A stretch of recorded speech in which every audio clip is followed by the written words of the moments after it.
Good morning, Chatterbox. Today is Tuesday, May 16th. I have the boys with me on a wonderful Tuesday. Good morning, Tom and Anthony. What's going on? Good morning.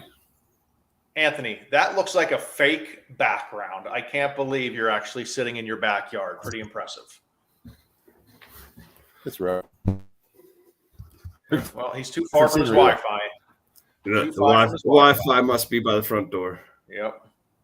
Didn't get an extender. Thomas, how are you doing today? Doing good. How are you today? I'm good. Just so the Chatterbox can know before we get started, I was ridiculed pre-show. I obviously knew Tom's hat had a state in the United States. No, I did not know what state it was, though I knew it was in the South and I was close. So in the Chatterbox, if you want to throw a comment in of what state you think that is, better know your U.S. geography if you're coming on the Chatterbox, or else you will be made fun of. See those comments. Yeah. So let's everyone guess what state that is. Tom has been there before, I think, for a golf outing. That's probably some sort of golf hat. So there's your hint for the day. But boys, getting into Tuesday here, something that comes up so much in the last couple years are buyers that have a house to sell, and what are their options in this market to do that. Of course, pre-COVID, it was fairly normal in the market to make it a contingent offer. You have a house to sell.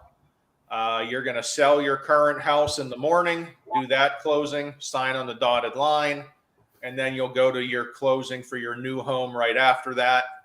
Sell and buy in the same day. You don't have to hold two mortgage payments. That was very common. But as we all know, in this current crazy seller's market, contingent offers aren't all that prevalent. Are you guys seeing any contingent offers get accepted right now with your buyers? Very few. Yeah, it's specifics. It really comes down to, I have a couple, they could find somebody off market, maybe a seller. There's one that the seller's building, so they were okay with it and they kind of knew the person. It's hard to just go in on a specific house, you just found with your realtor, not actually know the seller and get one accepted. It's possible, don't get me wrong, but it is very difficult.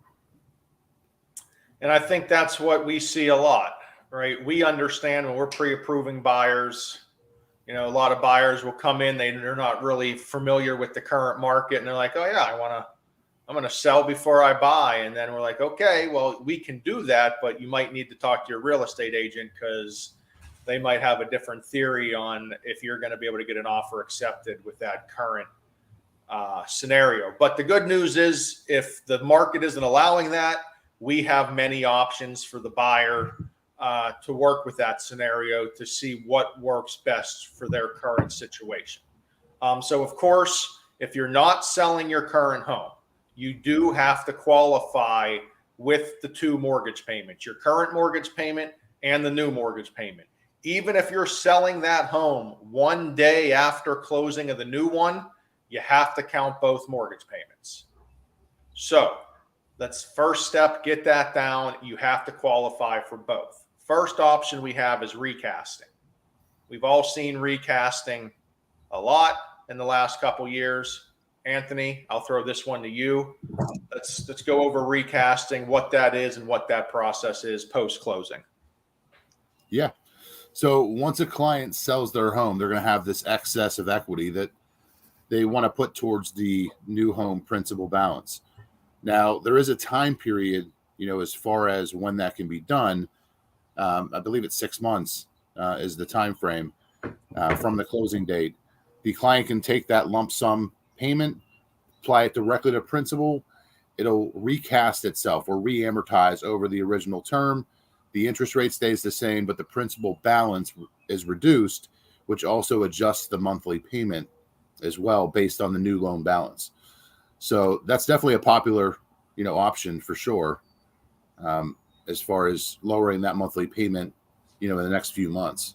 So you're saying buyer has the home, they sell their home, Now they got this big old lump sum of money. If they just put it as a payment, that's not going to change their monthly payment at all for the next 30 years, right? No. So you got to recast, not refinance, not going to Correct. change the rate, not going to change the term. You're going to put that big lump sum and it's going to adjust that payment for the buyer. Correct. Is there a cost? What are we charging? What's that cost for the servicer to do that? Do you know? For a recast, it's about $500 compared to a full-blown refinance. Especially in this market where the rates are. I mean, they'd be the same. And is it a minimum of a 10 or 5? I can't, it keeps going Minimum back of and 10. forth. A minimum of 10,000 you have to put Correct. towards the principal. Okay. Before it was 5,000. They just changed that on us, I believe. So minimum of 10,000, 6 months after closing, help out the payment. For sure. Cool. Yeah, it's definitely an awesome feature compared to just doing a flat refinance, because then you're paying the same closing cost all over again within a 6-month time frame. Just doesn't make much sense. Right. Okay. So that's post-closing.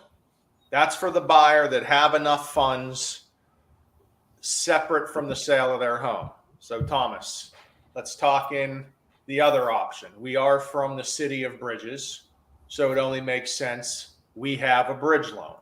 A bridge loan is when a buyer doesn't have other funds other than the funds from the sale of their house, the equity of their house. So they got to pull that equity out prior to selling their current home to buy the new home. That is correct. Yes. So the bridge loan is a great feature. Now, again, we mentioned it about 5 minutes ago. You do have to be able to qualify for both mortgages.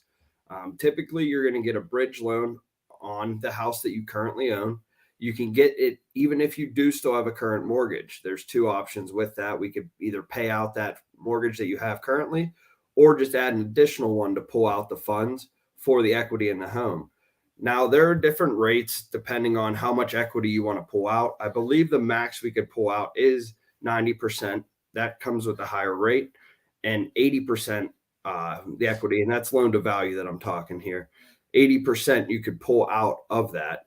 So say you have 100,000 in equity, for that specific rate, you could pull out 90,000 of that 100,000 in the bridge loan for the down payment on your new home.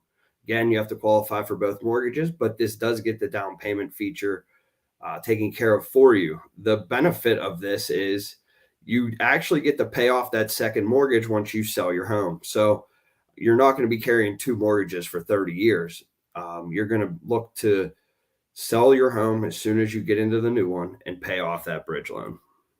The bridge loan is intended to definitely be a short-term option. It is interest only. So the buyer is going to pay a few $100s in closing costs. We would get a loan estimate out to show you the closing costs, but then you're going to pay per day interest. So depending on how long it takes for the buyer to sell their current home, pay that off, it should be, to get into the new home, it should be fairly inexpensive option for the bridge loan, unless you're going to be holding that other property for a couple months. Yeah, and I am currently in the process of doing a bridge loan. Their bridge loan is going to be closing on the 22nd next week, and we did start that process for them after they, we talked through the bridge loan, but after they had their offer accepted, that is when they went to get the bridge loan.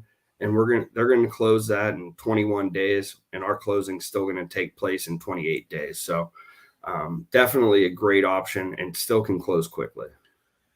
It is a great option. So if you have your buyers out there, they have a house to sell, they don't think they can qualify, or they don't think there's options, those are 2 great options. The third option is, well, Brian, I want to keep my house for an investment. Right? I want to keep it. I want to rent it out, but they don't qualify for both mortgage payments, right? We can't use any future rent. Well, when I do rent this, it's going to cover my mortgage payment. We're not able to do any hypothetical scenarios like that. But good news is, if the buyer can get a lease, even if they have no history, right? They've never rented their property. They don't have any investment properties, but if they can get a fully executed 12-month lease starting on the day they buy their new home, we can use that lease to at least offset their mortgage payment. In some cases, we may be able to use that lease to also count as positive income to help the buyer qualify. So Yeah. there is a lot of options for buyers who currently own homes that need to buy a new home. The problem is for real estate agents, you guys aren't going to know what their qualification is on what option is best for them. And that's why we need to talk to them. We need to pull credit, do a pre-approval, see what their debt to income ratio is, and say, hey, this is your best option for your current home. And this is how we can move forward to get you closed. Yeah, that was good.